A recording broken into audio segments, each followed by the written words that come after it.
ओम नारायण नारायण नारायण नारायण। सब मित्रों को राम राम। सबका स्वागत है दोस्तों, कैसे हैं आप सब।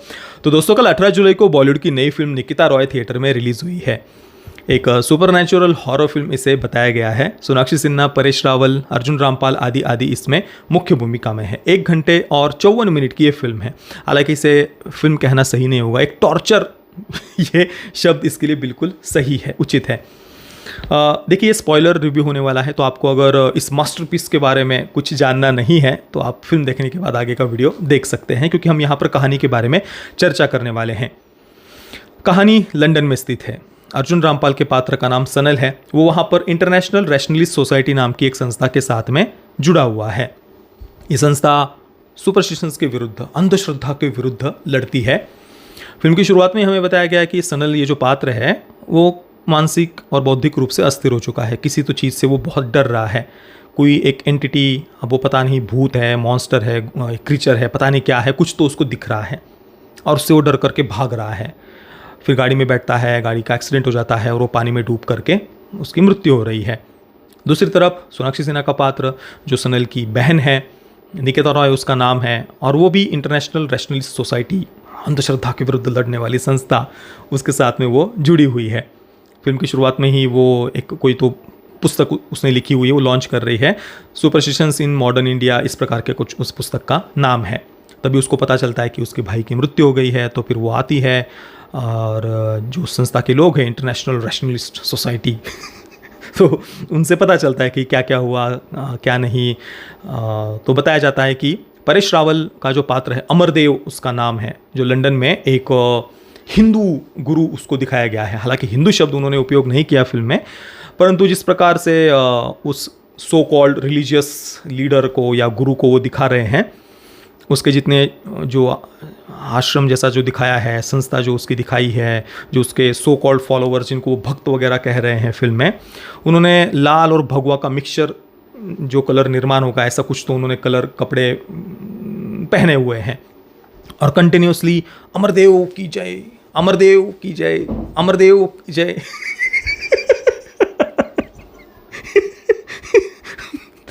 तो कंटिन्यूसली ओ इस प्रकार का वो कुछ करते रहते हैं।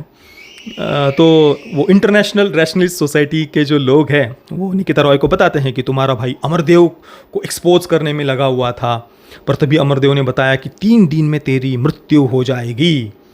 और फिर 3 दिन के बाद में अर्जुन रामपाल की मृत्यु हो गई थी। तो निकिता रॉय फिर अमरदेव को इन्वेस्टिगेट करने लग जाती है कि भाई क्या है, कैसे हुई मेरी भाई की मृत्यु वगैरह वगैरह। तो वो जा कर के भी देखती है अमरदेव के यहाँ पर। अब देखिए, अमरदेव के लिए भले ही हिंदू गुरु शब्द उपयोग नहीं किया हो, परंतु जो उसका नाम है या उसकी जो संस्था है, उसको आश्रम कहना, उसके फॉलोअर्स को भक्त कहना, सेवा, श्रद्धा, आस्था वगैरह जिस प्रकार के शब्द प्रयोग किए गए हैं, बिल्कुल संस्कृतनिष्ठ हिंदी, शुद्ध हिंदी में जो अमरदेव को बोलते हुए दिखाया है, तो वही वो दिखाना चाह रहे थे। तो सोनाक्षी सिन्हा उसको इन्वेस्टिगेट कर रही होती है, उसके बारे में जांच पड़ताल कर रही होती है। एक दिन उसके आश्रम में जाती है। वहाँ पर एक व्यक्ति जो व्हील चेयर पर है, चल नहीं पा रहा, पैरों से दिव्यांग है, और अमरदेव उसको चमत्कार से, चमत्कार तो वो नहीं कह रहे, परंतु ये कह रहे कि तुम्हारे अंदर ही ताकत है, तुमको ही उठना पड़ेगा, मैं कुछ नहीं करूँगा, इस प्रकार की बातें वो कर रहा है। और वो व्हील चेयर पर बैठा हुआ आदमी उठ खड़ा हो रहा है। तो फिर सोनाक्षी सिन्हा उससे मिलती है और सोनाक्षी सिन्हा को भी वो 3 दिन का अल्टीमेटम दे देता है कि 3 दिन में तेरी भी मृत्यु हो जाएगी। तो सोनाक्षी सिन्हा कहती कि ठीक है, देख लेंगे। और इसके बाद में फिर धीरे धीरे सोनाक्षी सिन्हा के साथ में भी वही सब कुछ ऐसे विचित्र विचित्र उसको आवाज़ें आने लग जाती है। फिर एक क्रीचर भी उसको दिखता है, जो बिल्कुल उसके बड़े बड़े दांत है, कुछ पिशाच वगैरह की तरह कुछ उसको दिखने लग जाता है। बाद में जा कर के बताया गया कि एक साइको एक्टिव कुछ ड्रग वगैरह है, तो उस ड्रग का वो यूज़ करता है। अमरदेव जो है उस ड्रग का यूज़ कर रहा होता है। जो भी उसके अगेंस्ट जाता है तो वो ड्रग से उसको वो इंजेक्ट कर देता है, या उसके छू भी ले, उसकी जो चीज़ें वगैरह है उनको वो लगा देना ड्रग, जिससे फिर वो मेंटली डिस्टर्ब हो जाता है वो व्यक्ति, और उसको इस प्रकार के कुछ भयानक भयानक चीज़ें वगैरह दिखने लग जाती है। तो लोग उसके विरुद्ध ना जाए, इस कारण से वो इस ड्रग का अमरदेव यूज़ कर रहा होता है। और इसी प्रकार से उसने अपने ये इतने फॉलोअर्स वगैरह खड़े करके रखे हैं।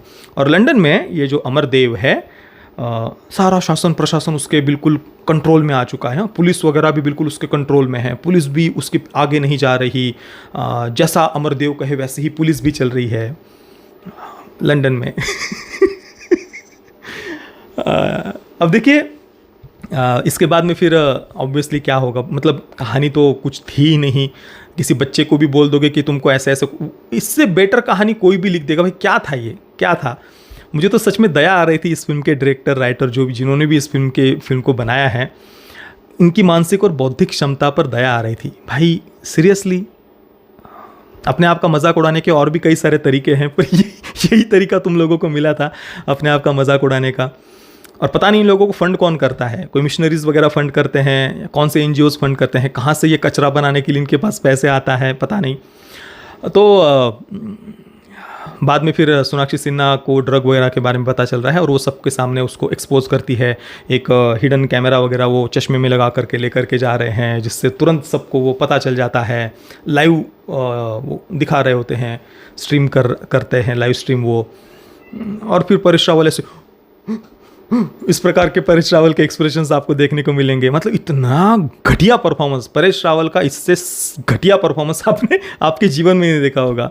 मतलब जब भी उसको डरना हो ना, इस प्रकार से परेश रावल को डरते हुए दिखा है। मतलब सीरियसली। तो वो वेब कैम, वो जो भी वो हिडन कैमरा वगैरह था, शासन प्रशासन पूरा लंदन का जिस व्यक्ति के हाथ में है, वो एक हिडन कैमरा भी सर्च नहीं कर पा रहे अंदर आने से पहले, जबकि पूरी सिक्योरिटी वगैरह सब कुछ चेकिंग वगैरह हो रही है अंदर जाने से पहले, ऐसे दिखाया है। तो भाई इतना लॉजिक अगर ढूंढने बैठ जाए तो ऐसी फिल्म में लॉजिक ढूंढना मतलब अपने इंटेलिजेंस का, अपनी बुद्धिमत्ता का अपमान करना है। ये चीज़ें मजाक के लायक होती है। अब चलो आगे चर्चा करते हैं कि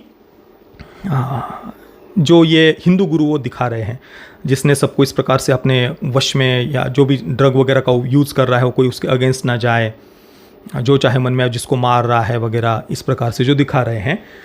सबसे पहली बात, जगह आपको अगर सो कॉल्ड रिलीजियस डॉगमेटिज्म के विरुद्ध लड़ना है, वो भी कहानी आप लंदन में स्थित कर रहे हैं, वहाँ पर भी आपको हिंदू गुरु दिखाने को मिला। आपको मिशनरी को दिखा देते, क्योंकि इस प्रकार से जो पैरों से दिव्यांग है वो चलने लग गए, जो आंखों से दिव्यांग है वो देखने लग गए, कुछ ऐसे ऑयल छिड़क दिया, कुछ ऐसे, वो तो हम मिशनरियों को करते हुए देखते हैं। एक नहीं, 50 नहीं, सैकड़ों नहीं, हज़ारों वीडियोज़ अवेलेबल है भाई सोशल मीडिया पर। मिशनरियों को ही हम करते हुए देखते हैं ना, कन्वर्जन आदि के लिए। और ये तो धड़ल्ले से आप अगर आदिवासी क्षेत्रों में जाएंगे भारत के, मैंने तो कई जगहों पर आदिवासी क्षेत्रों में सेवा कार्य किए हुए हैं, धड़ल्ले से आपको ये बातें देखने को मिलेंगी। खुलेआम इस प्रकार से कन्वर्जन के लिए हिंदू देवी देवताओं को गालियाँ देना। पहले अगर किसी को बुखार हो तो सीधी विटामिन सी वगैरह की कुछ गोली दे देंगे और बोलेंगे अपने भगवान का नाम लो, भगवान श्री रामचंद्र जी का, प्रभु श्री रामचंद्र जी का, भगवान श्री कृष्ण का नाम लो, तो वो ठीक नहीं होगा। ऑब्वियसली विटामिन की गोली है, बुखार है तो ठीक नहीं होता। बाद में फिर पैरासीटामॉल दे देंगे और कहेंगे कि हमारे गॉड का नाम लो, उसकी शरण में आ जाओ, ट्रू फॉल्स गॉड को छोड़ दो, ट्रू गॉड की शरण में आ जाओ, और फिर पैरासीटामॉल दे देंगे, वो ठीक हो जाता है। कितने सारे भोले भाले आदिवासी भाई बहनें जो हमारे हैं, उनको इस प्रकार से ढोंग पाखंड से पैसे दे करके, लालच दे करके, अनाज दे करके, ये सब कन्वर्जन माफिया का काम चलता है। बाहर से ढेर सारी करोड़ों रुपए की फंडिंग आती है, और जो उसके विरुद्ध जाने का प्रयास करता है उनकी हत्या कर दी जाती है, उनको झूठे केसेस में फंसा दिया जाता है। स्वामी लक्ष्मणानंद जी जो इन्हीं मिशनरियों के इस पूरे षड्यंत्र के विरुद्ध लड़ रहे थे, उनको जन्माष्टमी के दिन छोटी छोटी बच्चियों के सामने, जिनको वो मिठाइयाँ आदि बांट रहे थे एक छोटी बच्चियों के आश्रम में, उन लक्ष्मणानंद जी की गोलियों से भूनकर हत्या कर दी गई। और उसके पीछे भी ये मिशनरी और नक्सली मिले थे। और सबको पता है नक्सली मिशनरीज किस प्रकार से साठगांठ इनकी किस प्रकार के काम करते हैं। और पूज्य संत श्री आसाराम जी बापू जी, उन्होंने तो भाई हर वर्ष बापू जी लाखों आदिवासियों की घर वापसी करवाते थे, लाखों। और हम देख ही रहे हैं किस प्रकार से पूरा मिशनरियों का षड्यंत्र वगैरह, वो किसी से ये बातें छुपी हुई नहीं है। और ये हमेशा से, मतलब ये कोई अभी की बात नहीं, स्वामी विवेकानंद जी के समय से भी, काफ़ी लंबे समय से ये। और ये ऐसी बात, ये आपको पिछले 2000 वर्षों का इतिहास अगर आप देखेंगे ना, जिन प्राचीन सभ्यताओं को ये नष्ट किया गया मिशनरियों के द्वारा, इंक्विजिशंस लगा करके, हत्या, लूट, बलात्कार आदि के माध्यम से जो प्राचीन सभ्यताओं को इंक्विजिशन लगा करके समाप्त किया गया, आज भी उनके बारे में यही बताया जाता है कि वो तो नरबली देते थे, वो तो सुपरस्टिशंस, अंधश्रद्धा वगैरह में बिलीव करते थे, वो बलि वगैरह देते थे, वो तो मनुष्य थे ही नहीं, वो तो डेविल वर्शिपर्स थे। तो बाकी सारी सभ्यताओं को नष्ट कर दिया, हिंदू सभ्यता को कर नहीं पाए। तो अभी भी इस प्रकार से कुछ अंधश्रद्धा के विरुद्ध लड़ने वाली जो सो कॉल्ड संस्थाएं होती है ना, उनके पीछे भी अगर आप जाएंगे तो मिशनरियों की फंडिंग ही आपको देखने को मिलेगी। 2004 के बाद में कांग्रेस की सरकार के समय ऐसे बहुत सारी ऐसी NGOs वगैरह या सो कॉल्ड अंधश्रद्धा के विरुद्ध लड़ने वाली संस्थाएं अचानक से खड़ी हो गई। उनको फंडिंग कहाँ से मिली है तो जांच होनी चाहिए। सबको पता है क्या नहीं उसके पीछे। फिर वो बराबर हिंदू आस्था के विरुद्ध ऊपर किस प्रकार से प्रहार करना, कोई भी हिंदू त्यौहार आ जाए तो उसके विरुद्ध कोर्ट चले जाना, दही हंडी जन्माष्टमी मत मनाओ, इसमें ये हो जाता है, यहाँ पर दूध क्यों चढ़ा रहे हो, यहाँ पानी क्यों चढ़ा रहे हो, इस रीति रिवाज को क्यों फॉलो कर रहे हो, ये त्यौहार अंधश्रद्धा है, वो त्यौहार अंधश्रद्धा है, कोर्ट में केसेस वगैरह डालना, तो बहुत कुछ। किसी से ये बातें छुपी हुई नहीं है। बात यह है कि मेन स्ट्रीम मीडिया में इसकी चर्चा नहीं होती। जो थोड़ा बहुत भी इसके बारे में सर्च करने का प्रयास करेगा, सब कुछ खुलकर पत्ते उसके सामने आ जाएंगे। और आपको लंदन में आपको रिलीजियस डॉगमेटिज्म के विरुद्ध लड़ना है, वहाँ पर आप मिशनरी नहीं दिखा सकते थे। अब वहाँ पर भी आपको लंदन में कोई हिंदू गुरु मिला और उसने पूरा शासन प्रशासन पुलिस वगैरह सब कुछ अपने कंट्रोल में कर लिया है। और इसके पीछे इनके तर्क क्या होते हैं कि भाई रिलीजियस डॉगमेटिज्म से लड़ना है ना, तो उससे क्या फ़र्क पड़ गया, हम किसको दिखा रहे हैं, किसी मिशनरी को दिखा रहे हैं या किसी हिंदू गुरु को दिखा रहे हैं, उससे क्या फ़र्क पड़ जाता है। पर इनकी हिपोक्रेसी देखिए, जब आपको कोई फेथ, श्रद्धा, आस्था वगैरह दिखानी होती ना, तो वहाँ पर बराबर किसी मौलवी को दिखाएंगे या किसी पादरी, मिशनरी आदि को दिखाएंगे। जैसे कि लक्ष्मी फिल्म को आप याद कर लीजिए, वहाँ पर वो चमत्कार से कोई मौलवी वगैरह ही कुछ ठीक कर रहे हैं, जितना मुझे याद आ रहा है। एक रे नाम की फिल्म आई थी, वहाँ पर भी ऐसे ही कोई मौलवी वगैरह ही कुछ चमत्कार से ठीक कर रहे हैं, जितना मुझे याद आ रहा है। और जब टारगेट करना होता है तो वहाँ पर बराबर रिलीजियस सो कॉल्ड रिलीजियस डॉगमेटिज्म के विरुद्ध लड़ना होता है, तब इनको हिंदू गुरु याद आ जाते हैं।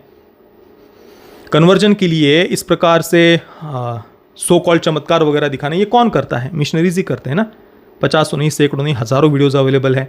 और हिंदू संतों की बात करें, हमारे सभ्यता संस्कृति की, तो भाई कोई बीमार हो तो उसको बोलेंगे कि भाई तुम पंचकर्म करवा लो, आयुर्वेद के अलग अलग उपचार बताएंगे। किसी का कब्ज हो तो उसको बोलेंगे त्रिफला चूर्ण ले लो। किसी के शरीर में बल की कमी है, कमजोरी आदि, तो उसको अश्वगंधा लेने को बोल देंगे और कोई आयुर्वेदिक औषधि दे देंगे। और भाई तो ये उपचार हिंदू संत बताते हैं। मैंने तो कम से कम यही देखा है भाई। मतलब जो सभ्यता योग के बारे में बात करेगी, आयुर्वेद के बारे में बात करेगी, वो अंधश्रद्धा हो गई। और जो सो कॉल चमत्कार से आप पैरों से दिव्यांगों को चलाने लग जाते हैं, आंखों से दिव्यांगों को देखने के लिए बोल देते हैं, ऐसे सो कॉल चमत्कार स्टेज पर दिखा करके कन्वर्जन करते हैं, वो रैशनलिस्ट है, वो साइंटिफिक हो गया इनके लिए। और जहाँ पर योग और आयुर्वेद की बात होती है, वेदांत दर्शन जैसे सूक्ष्म मनोविज्ञान की बात होती है, वो ढोंग हो गया। बात ये नहीं है आपको बहुत सारे ढोंगी साधु भी मिल जाएंगे, बात वो नहीं है। बात है आप दिखा क्या रहे हो। क्या आप यहाँ पर किसी एक पर्टिकुलर ढोंगी साधु को दिखा रहे थे? नहीं, आप एक तरफ सो कॉल्ड रैशनलिस्ट सोसाइटी नाम की एक संस्था दिखा रहे हैं, और उस सामने आप रिलीजन को रिप्रेजेंट करने के लिए आपने एक हिंदू गुरु को दिखा दिया। और इस सो कॉल्ड रैशनलिस्ट सोसाइटी को रैशनलिस्ट दिखाने के लिए आपने उस जो भी ये हिंदू गुरु अमरदेव वगैरह है उसको पागलों वाली हरकतें करते हुए दिखा दिया। तो आपको क्या लगता है, कैसी काल्पनिक फिल्म में काल्पनिक कैरेक्टर दिखा करके आप अपने आप को रैशनलिस्ट सिद्ध कर देंगे, अपना सेल्फ कॉन्फिडेंस बढ़ा लेंगे ऐसे काल्पनिक पात्र लिख करके? कहाँ बुद्धि जा रही है?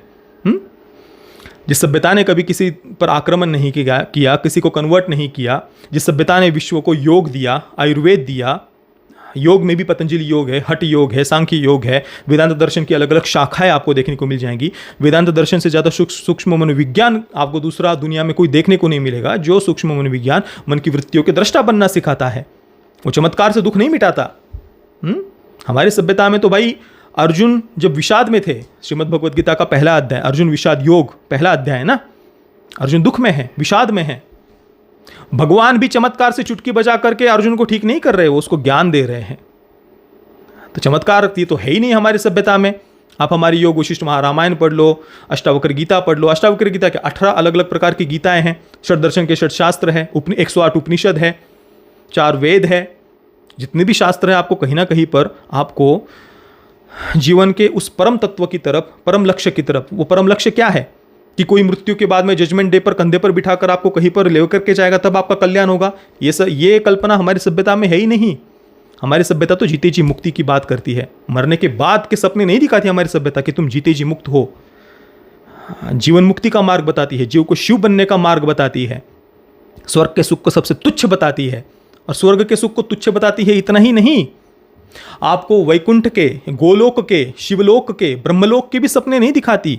ठीक है, भक्ति मार्ग में हो, आप अपनी जीवन मुक्ति की तरफ, मृत्यु के दृष्टा बनने की उस परम स्थिति की तरफ ना पहुंचे तो चलो आप अपने अपने इष्ट के लोक में जाना, ये हमारी सभ्यता में कहा है।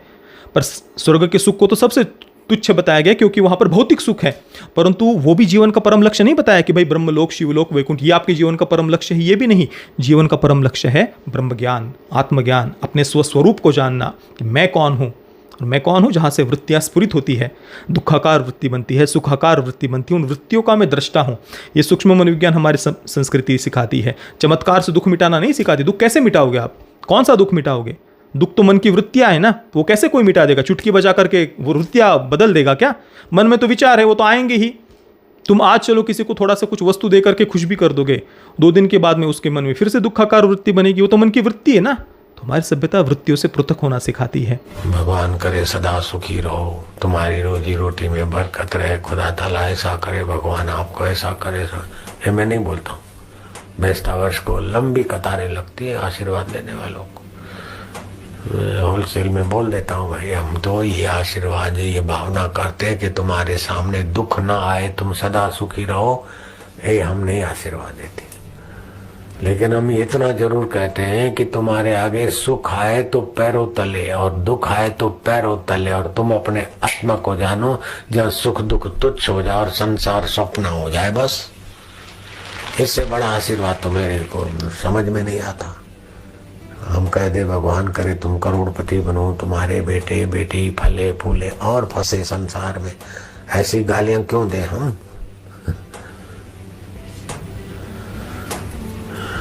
तुम भी निर्लेप रहो, बेटे बेटियां भी निर्लेप रहे, संसार छूट जाए उसके पहले उसकी आसक्ति छोड़कर अपने आत्म योग करो। बस मैं तो ये सलाह देता हूँ, ये शुभ भावना कर सकता हूँ। बाकी बाजारू आशीर्वाद मेरे पास, ये माल ही नहीं रखते हम तो।